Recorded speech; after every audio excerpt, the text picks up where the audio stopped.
Hello guys, അച്ഛനില്ലാതെ അമ്മ മാത്രമായിട്ട് കഷ്ടപ്പെട്ട് വളർത്തിയ ഒരു മകള്. എന്നാൽ ആ ഒരു മകള് തന്റെ അമ്മയെ പറ്റി ആലോചിക്കാതെ ചെയ്തു കൂട്ടിയ ഓരോ പരാക്രമങ്ങൾ കാരണം അവള് ജീവിതത്തിൽ അനുഭവിക്കേണ്ട വന്ന ഒരു കഥയാണ് ഇത്. ഇപ്പൊ റീസെന്റ് ആയിട്ട് തെലുങ്കില് റിലീസ് ആയിട്ടുള്ള ഗർഭം എന്ന് പറഞ്ഞ മൂവിയാണ് നാം ഇന്ന് എക്സ്പ്ലെയിൻ ചെയ്യാനായിട്ട് പോകുന്നത്. അപ്പൊ അധികം പറഞ്ഞ് ദീർഘിപ്പിക്കാതെ നമുക്ക് നേരെ വീഡിയോയിലോട്ട് പോകാം. അതിനു മുന്നേ നിങ്ങൾക്ക് നിങ്ങളുടെ പാരന്റ്സിന് ഇഷ്ടമാണെന്ന് വെച്ചാല് ലൈക്ക് ചെയ്ത് വീഡിയോക്ക് വരുന്ന ആ ഒരു ഹൈപ്പ് ഓപ്ഷനും കൂടി ക്ലിക്ക് ചെയ്തേക്കണേ. നേരെ വീഡിയോയിലോട്ട് പോകാം. മൂവിയുടെ തുടക്കം തന്നെ നമ്മളുടെ കഥാനായകനായിട്ടുള്ള അർജുനെയാണ് കാണിക്കുന്നത്. അവൻ അവന്റെ ഗേൾ ഫ്രണ്ടിനെ വിളിക്കുന്നുണ്ട്. അവളുടെ പേര് പ്രിയ എന്നായിരുന്നു. പ്രിയയുടെ വീട്ടിലിപ്പോ 2 ദിവസത്തേക്ക് ആരും തന്നെ ഉണ്ടാവില്ല. അർജുനും കുറെ നാളായി അവളെ വിളിച്ച് വീട്ടിലേക്ക് വരട്ടെ എന്ന് ചോദിച്ചുകൊണ്ടേ ഇരിക്കുന്നത്. അവൾ അതിന് സമ്മതിച്ചിട്ടേ ഉണ്ടായിരുന്നില്ല. പക്ഷെ ഈ പ്രാവശ്യം 2 ദിവസം അച്ഛനും അമ്മയും വീട്ടിൽ ഇല്ലാത്തത് കൊണ്ട് തന്നെ അർജുനോട് അവള് വീട്ടിലേക്ക് വരാനായിട്ട് ആവശ്യപ്പെടുന്നുണ്ട്. 2 ദിവസം അവളുടെ വീട്ടിൽ തന്നെ നിൽക്കാമെന്നാണ് അവൾ അവനോട് പറയുന്നത്. കേട്ട പാതി കേൾക്കാത്ത പാതി അവൾക്ക് കൊടുക്കാൻ ഒരു പൂവും കൊണ്ട്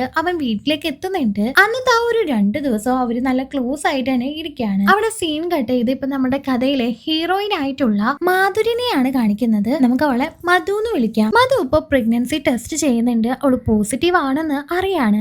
അതുകൊണ്ട് തന്നെ അവള് നന്നായി തന്നെ കരയുന്നുണ്ട്. അവളുടെ ബോയ് ഫ്രണ്ട് ആയിട്ടുള്ള ഈ ഒരു സെയിം അർജുനെ തന്നെ അവള് വിളിക്കുകയാണ്. അവൻ ബൈക്കിൽ പൊക്കൊണ്ടിരിക്കുകയാണ്. അവള് വിളിച്ചിട്ട് ഫോൺ എടുക്കുന്നുണ്ടായിരുന്നില്ല. എന്നാ പോലും അവനെ ഡിസ്റ്റർബ് ചെയ്യുന്ന രീതിയിൽ അവള് വിളിച്ചോണ്ടിരിക്കുകയാണ്. വണ്ടി നിർത്തിയ അർജുനും കോൾ എടുക്കുന്നുണ്ട്. എന്താന്ന് ചോദിക്കുമ്പോ അർജന്റായിട്ട് വേഗം തന്നെ മീറ്റ് ചെയ്യണമെന്നാണ് അവൾ പറയുന്നത്. അവൻക്കിപ്പോ സമയമില്ലാന്നും വൈകിട്ട് കാണാമെന്ന് അവൻ പറഞ്ഞു നോക്കുന്നുണ്ടെങ്കിലും അതൊന്നും പറ്റില്ല. ഇപ്പൊ തന്നെ മീറ്റ് ചെയ്യാറുള്ള സ്ഥലത്തേക്ക് വരാനായിട്ട് മധു അവനോട് പറയാണ്.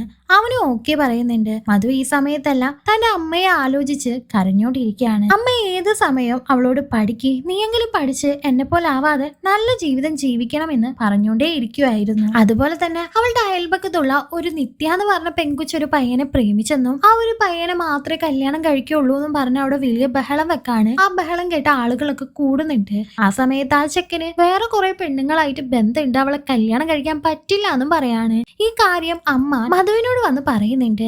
നിനക്ക് ഇതുപോലെ ലവും കാര്യങ്ങളും ഇല്ലല്ലോ എന്ന് അമ്മ സഹതാപത്തോടുകൂടി അവളോട് ചോദിക്കുകയാണ്. അവളും എന്റെ ജീവിതത്തില് ഞാൻ അമ്മ പറയുന്നത് മാത്രമേ ചെയ്യൂ എന്നും അമ്മയെ വിഷമിപ്പിക്കുന്ന രീതിയിൽ ഒന്നും തന്നെ ചെയ്യില്ല എന്നും അമ്മക്ക് പ്രോമിസ് ചെയ്ത് കൊടുക്കാണ്. ഇതെല്ലാം ആലോചിച്ചിട്ടാണ് ഇപ്പോ മധു കരഞ്ഞോണ്ടിരിക്കുന്നത്. അവള് ഡ്രസ് ചേഞ്ച് ചെയ്ത് അർജുനെ മീറ്റ് ചെയ്യാറുള്ള ആ ഒരു സ്ഥലത്തേക്ക് പോകുന്നുണ്ട്. അവള് കരഞ്ഞോണ്ടിരിക്കുന്നത് കണ്ട് അർജുനും കാര്യം എന്താന്ന് തിരക്കാണ്. അവള് മിണ്ടുന്നുണ്ടായിരുന്നില്ല. അവസാനം അവള് പ്രഗ്നൻസി കിറ്റ് എടുത്ത് അവനക്ക് കാട്ടിക്കൊടുക്കാണ്. അവള് പ്രഗ്നന്റ് ആണെന്ന് പറയാണ്. അർജുൻ ഈ സമയം അവളോട് ചൂടാവാനായിട്ട് തുടങ്ങാണ്. അവൾക്ക് എന്നാ അതൊന്നും അറിയണ്ടായിരുന്നു, നിനക്ക് എന്നെ കല്യാണം കഴിക്കാൻ പറ്റോ ഇല്ലെന്ന് മാത്രമാണ് അവള് ചോദിക്കുന്നത്. അവനും കല്യാണം കഴിക്കാമെന്ന് പറയുന്നുണ്ട്. പക്ഷെ ഇപ്പൊ നടക്കൂല, കാരണം അവര് രണ്ടുപേരും സെറ്റിൽ ആയിട്ടില്ല. ഈ ഒരു കാര്യം വീട്ടിൽ അവതരിപ്പിക്കാൻ അവനെ കൊണ്ട് ഇപ്പൊ പറ്റില്ല. അതുകൊണ്ട് ആ ഒരു കുട്ടിയെ അബോർട്ട് ചെയ്ത് കളയാമെന്ന് അവൻ ആവശ്യപ്പെടുന്നുണ്ട്. എന്നാൽ മധുവിന് ഇതൊട്ടും തന്നെ സമ്മതിക്കാൻ പറ്റുന്ന കാര്യമല്ലായിരുന്നു. വീട്ടില് നാളെ തന്നെ വന്ന് സംസാരിക്കാനും കല്യാണം കഴിക്കാൻ ഈ കുട്ടിയെ നമുക്ക് തന്നെ വേണമെന്നാണ് അവള് പറയുന്നത്. അർജുൻ ഒരു നിലക്കും അതിന് സമ്മതിക്കുന്നുണ്ടായിരുന്നില്ല. ആ ഒരു പ്രഗ്നൻസി കിറ്റ് പോലും ആരും കാണിക്കാതെ മറച്ചു വെക്കുമെന്ന് പറഞ്ഞ് അവൻ ഭയങ്കര പേടിയോടെയാണ് പെരുമാറിക്കൊണ്ടിരിക്കുന്നത്. കൂട്ടത്തിൽ അവളെ സോപ്പ് ഇട്ടുകൊണ്ട് പറയുന്നുകൊണ്ട് അബോർഷൻ ചെയ്യാനായിട്ട് സമ്മതിക്കാനായിട്ട് അവൾ അവസാനം നിനക്ക് എന്നെ കല്യാണം കഴിക്കാൻ പറ്റൂന്നുണ്ടെങ്കിൽ വേഗം തന്നെ വീട്ടിലേക്ക് വായോ, അല്ലെങ്കിൽ എന്റെ മുഖത്ത് പോലും നോക്കരുതെന്നും പറഞ്ഞ് അവിടെ നിന്ന് പോകാണ്. ഈ സമയത്ത് അവള് തിരിച്ചെത്തിയിട്ടും ഒരുപാട് കരഞ്ഞോണ്ടിരിക്കുകയാണ്. അമ്മയെ തന്നെയാണ് അവൾ ആലോചിക്കുന്നത്. കിടന്നുറങ്ങുന്ന അമ്മ ഒരു ദുസ്വപ്നവും കാണുന്നുണ്ട്. അമ്മ അറിയാതെ അവൾ എന്തോ തെറ്റ് ചെയ്യുന്നുണ്ടെന്ന്. അതുകൊണ്ട് തന്നെ തന്റെ മകളെ വിളിച്ച് നീ ഓക്കെ അല്ലേ, കുഴപ്പമൊന്നും ഇല്ലല്ലോ എന്ന് ചോദിക്കുകയാണ്. സ്വപ്നം കണ്ട വിവരവും പറയുന്നുണ്ട്. എന്നാൽ മധു ഒരു കുഴപ്പവും ഇല്ലാന്നും അമ്മ വിചാരിക്കുന്ന പോലെ തന്നെയാണ് ഞാൻ ഇവിടെ ഉള്ളത്, അമ്മ പേടിക്കണ്ടെന്നെല്ലാം പറഞ്ഞ് അമ്മയെ സമാധാനിപ്പിക്കുകയാണ്. അവര് സ്നേഹിച്ചുകൊണ്ടിരിക്കുന്ന സമയത്ത് അർജുൻ ഒരുപാട് വാഗ്ദാനങ്ങള് മധുവിന് കൊടുത്തിട്ടുണ്ടായിരുന്നു. അവളില്ലാതെ അവനക്ക് ജീവിക്കാൻ പറ്റില്ല എന്ന് പോലും അവൻ പറഞ്ഞിട്ടുണ്ട്. ഈ സമയത്ത് തന്നെ അർജുൻ അവളെ വിളിക്കുന്നുണ്ട്. ആഘോഷം ചെയ്യാൻ റെഡി ആവുന്ന അവളോട് കെഞ്ചി പറയാണ്. അവളും അതിന് സമ്മതിക്കാണ്. പിറ്റേ ദിവസം ഒരു ഓട്ടോയിൽ പോകുന്ന സമയത്ത് അവൾ നന്നായി തന്നെ കരയുന്നുണ്ടായിരുന്നു. അർജുൻ അവളെ സമാധാനിപ്പിക്കുകയാണ്. മധു ഈ സമയവും അബോഷന് സമ്മതിക്കാത്തോണ്ട് തന്നെ അവളെ കാര്യം പറഞ്ഞ് അവൻ മനസ്സിലാപ്പിക്കുന്നുണ്ട്. ഈ ഒരു വിവരം വീട്ടിൽ അറിഞ്ഞിട്ടുണ്ടെങ്കിൽ അത് വലിയ നാണക്കേടാണെന്നും കല്യാണം കഴിയുന്നതിന് മുമ്പ് കൊച്ചായിട്ടുണ്ടെങ്കിൽ അത് നിന്റെ അമ്മക്ക് തന്നെയാണ് ചീത്തപ്പേര് ഉണ്ടാക്കുക, അച്ഛനില്ലാതെ വളർത്തിയോണ്ട് മകള് വഴി തെറ്റി പോയതാണെന്നും പറഞ്ഞ് അമ്മയെ എല്ലാവരും പഴിക്കുള്ളൂ എന്നല്ല അർജുൻ അവളെ പറഞ്ഞ് മനസ്സിലാപ്പിക്കുന്നുണ്ട്. ഒന്ന് സെറ്റിൽ ആയതിനു ശേഷം മാത്രമേ നമുക്ക് ഈ ഒരു കുട്ടിയെ പറ്റി ആലോചിക്കാൻ പറ്റൂ എന്നും പറയാണ്. അമ്മയെ കുറിച്ച് ആലോചിച്ചുകൊണ്ട് തന്നെ മധുവും അതിന് സമ്മതിക്കുന്നുണ്ട്. അവര് രണ്ടുപേരും അബോർഷൻ ചെയ്യാമെന്ന് കരുതുന്നുണ്ട്. അങ്ങനെ അവര് ഡോക്ടറെ അടുത്തേക്ക് പോവാണ്. ഡോക്ടറെ പേഴ്സണൽ ആയിട്ട് കാണാനായിട്ട് അർജുൻ പോകുന്നുണ്ട്. അപ്പോഴാണ് മനസ്സിലാവുന്നത് ആ ഒരു ഡോക്ടർ തന്നെ അർജുന്റെ എക്സ് ഗേൾ ഫ്രണ്ട് ആയിട്ടുള്ള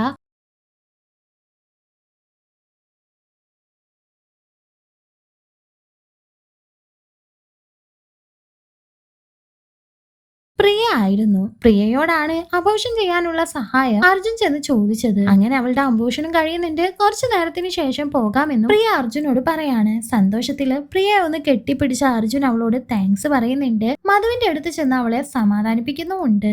ഈ സമയത്ത് അവിടെ എത്തിയ പ്രിയയോട് മധു ചോദിക്കാണ്, നിങ്ങളൊരു പെണ്ണല്ലേ, ഡോക്ടറല്ലേ, നിങ്ങൾക്ക് എങ്ങനെയാണ് ഒരു ജീവൻ ഇല്ലാതാക്കാൻ പറ്റുന്നതെന്ന്. അപ്പോഴാണ് ശരിക്കും അർജുന്റെ എക്സ് ഗേൾ ഫ്രണ്ട് ആണ് താനെന്നുള്ള വിവരം മധുവിനോട് പ്രിയ പറയുന്നത്. ഇവര് രണ്ടുപേരും ആക്ച്വലി എങ്ങനെയാണ് പിരിഞ്ഞെന്ന് വെച്ചാല്, ഒരു ദിവസം രണ്ടുപേരും അമ്പലത്തിലേക്ക് പോവാണ്. തേങ്ങ ഉടയ്ക്കാനായിട്ട് അമ്പലത്തിന്റെ ഉള്ളിലേക്ക് തന്റെ ഫോൺ അർജുന്റെ കയ്യിൽ കൊടുത്തിട്ടാണ് പ്രിയ പോകുന്നത്. ആ ഒരു ഫോണില് സോനൽ എന്ന് പറഞ്ഞ ഒരാളുടെ മെസ്സേജ് തുരുതുര വന്നുകൊണ്ടിരിക്കുകയാണ്. അത് അർജുൻ വായിച്ച് അവന്റെ മുഖം ആകെ പോകുന്നുണ്ട്. അവനക്ക് ഭയങ്കര സങ്കടാവാണ്. പിന്നെ പ്രിയ എടുത്തു വന്ന് ഇരുന്നിട്ടും അവൻ അവളുടെ അടുത്തേക്ക് നീങ്ങുന്നേ ഉണ്ടായിരുന്നില്ല. അവളോട് സോണൽ ആരാന്ന് ചോദിക്കുമ്പോ അവളൊന്നും ഞെട്ടുന്നു. അവൾ അതിനൊന്നും തന്നെ മറുപടി പറയുന്നില്ല. അവൻ ഒരുപാട് അവളെ ചീത്ത പറയാണ്. അവൻ കണ്ട മെസ്സേജസ് ഒക്കെ അവൾക്ക് എടുത്ത് കാണിച്ചു കൊടുത്തതിന് ശേഷം, ഒരു പയ്യൻ ഉള്ളപ്പോ തന്നെ വേറൊരു പയ്യനെ സ്നേഹിക്കാൻ നിനക്ക് നാടില്ലേന്നെല്ലാം ചോദിക്കാണ്. പ്രിയ ഈ സമയത്ത് എന്തോ പറയാൻ വരുന്നുണ്ടെങ്കിലും അത് കേൾക്കാനായിട്ട് അർജുൻ തയ്യാറാവുന്നില്ല. അവൻ അവിടെ നിന്ന് പോകാണ്. അങ്ങനെയാണ് അവര് ബ്രേക്കപ്പ് ആയിട്ടുള്ളത്. അതിനുശേഷം അവര് പിന്നെ കണ്ടിട്ടേ ഇല്ല. പിന്നീട് ഇപ്പോഴാണ് അർജുൻ പ്രിയയെ കാണാനായിട്ട് പോകുന്നത് ഈ ഒരു അബോർഷന്റെ കാര്യം പറയാൻ വേണ്ടിയിട്ട്. കാരണം വേറൊരു ഡോക്ടർമാരും അബോർഷൻ ചെയ്ത് കൊടുക്കില്ലല്ലോ. പ്രിയ ആവുമ്പോ അറിയുന്ന ആളാണ്, അവള് ചെയ്തു തരുമെന്നുള്ള വിശ്വാസത്തിലായിരുന്നു അവൻ. ധൃതിപ്പെട്ട് നമ്മ ഒരു തീരുമാനം എടുത്തോന്ന് പ്രിയ അവനോട് ചോദിക്കുന്നുണ്ടെങ്കിലും, ഒന്നാമത്തെ റിലേഷനോ ഇങ്ങനെ ആയി പോയി, എനിക്ക് രണ്ടാമത്തതെങ്കിലും നന്നായി കൊണ്ടുപോകണം, നീ എന്നെ ഹെൽപ്പ് ചെയ്യണം, കഴിഞ്ഞ കാര്യം കഴിഞ്ഞു എന്നെല്ലാമാണ് അർജുൻ പറയുന്നത്. എന്നാൽ പ്രിയക്ക് നിർബന്ധമായിരുന്നു അന്ന് എന്താണ് സംഭവിച്ചതെന്ന് അവനെ അറിയണമെന്ന്. ശരിക്കും ഇൻസ്റ്റഗ്രാമിൽ എന്തോ മറ്റോ പ്രിയയോട് മോശമായിട്ട് ഒരാൾ കമന്റ് ഇടുകയും മെസ്സേജ് അയക്കുകയും ചെയ്യാണ്. അത് അർജുനോട് പറഞ്ഞിട്ടുണ്ടെങ്കിൽ ഉറപ്പായും അർജുൻ അയാളെ കൊല്ലുന്ന് പ്രിയക്ക് അറിയായിരുന്നു. അതുകൊണ്ട് അർജുനോട് അത് പറയാതെ അവൾ പോലീസ് സ്റ്റേഷനിൽ കംപ്ലൈന്റ് കൊടുക്കാണ്. പോലീസുകാർ പറഞ്ഞ ആ ഒരു ഇൻഫോർമേഷൻ വെച്ചിട്ടാണ് അയാളോട് അവൾ ചാറ്റ് ചെയ്തത്. അങ്ങനെ ചാറ്റ് ചെയ്ത ആ ഒരു സ്ഥലത്തേക്ക് അയാളെ കൊണ്ടുവരിക്കാം എന്നായിരുന്നു പ്രിയയുടെയും പോലീസുകാരന്റെയും പ്ലാന്. അതിനു മുന്നേ അർജുൻ ആ ഒരു മെസ്സേജസ് കണ്ട് തെറ്റിദ്ധരിക്കുകയാണ് ചെയ്തത്. പ്രിയ പറയുന്നതൊന്നും കേൾക്കാൻ അവൻ കൂട്ടാക്കിയുമില്ല. ഇതെല്ലാം അർജുൻ അറിയുന്നുണ്ട്. പക്ഷെ അതൊരു വിധിയാണെന്നും ഇപ്പൊ ഞാൻ മധുവിനെ ആത്മാർത്ഥമായിട്ട് സ്നേഹിക്കുന്നുണ്ട്, ഈ കാര്യത്തിൽ നീ എന്നെ ഹെൽപ്പ് ചെയ്യണമെന്ന് മാത്രമാണ് അർജുൻ പറയുന്നത്. അതുകൊണ്ട് മാത്രമാണ് ഇപ്പൊ പ്രിയ അവളെ ഹെൽപ്പ് ചെയ്തതും. അവിടെ സീൻ കട്ട് ചെയ്ത് ഒരുപാട് നാളുകൾക്ക് ശേഷമാണ് കാണിക്കുന്നത്. അർജുൻ ഇപ്പൊ മധുവിന്റെ വീട്ടിലേക്ക് വരുന്നുണ്ട്. അവളുടെ അമ്മയെ പോയി കാണുന്നുണ്ട്. വർഷങ്ങൾക്ക് മുമ്പ് ഇവരുടെ ഈ ഒരു അബോർഷൻ കഴിഞ്ഞതിന് ശേഷം രണ്ടുപേരും ഒന്നിച്ച് നടക്കുമ്പോ അർജുൻ മധുവിനോട് പറഞ്ഞിട്ടുണ്ടായിരുന്നു, നമുക്ക് ഇനി ഇത് തുടരണ്ട, കുറച്ചു നാൾ ഒരു ഗ്യാപ്പ് കൊടുക്കാം, അതിനുശേഷം നിന്റെ അമ്മയോട് നമ്മളുടെ കല്യാണത്തിന് വേണ്ടിയിട്ടുള്ള അനുമതി ചോദിക്കാനല്ല. മധു ആ സമയം വിചാരിക്കുന്നത് അവൾ ഉപേക്ഷിച്ചു പോകുന്നതാണ് അവനെന്നാണ്. അവനപ്പോ പ്രോമിസ് ചെയ്ത് പറയുന്നുണ്ട്, എനിക്കൊരു നില ആയിട്ടുണ്ടെങ്കിൽ ഉറപ്പായിട്ടും നിന്നെ തേടി ഞാൻ വരും, നിന്നെ മാത്രമേ ഞാൻ കല്യാണം കഴിക്കൂ എന്നെല്ലാം. അവൻ പറഞ്ഞ പോലെ തന്നെ ഒരുപാട് ഇന്റർവ്യൂസിന് അവൻ പോകുന്നുണ്ട്. അവസാനം അവൻ സെറ്റിൽ ആവുന്നുമുണ്ട്. അർജുൻ ഇപ്പൊ മധുവിനെ വിളിച്ചു വരുത്താണ്. മധു അർജുനെ കണ്ടൊന്ന് ഷോക്ക് ആവുന്നുണ്ട്. കാരണം കുറെ നാളായിട്ടുണ്ട് അവര് തമ്മിലൊന്ന് കണ്ടിട്ട്.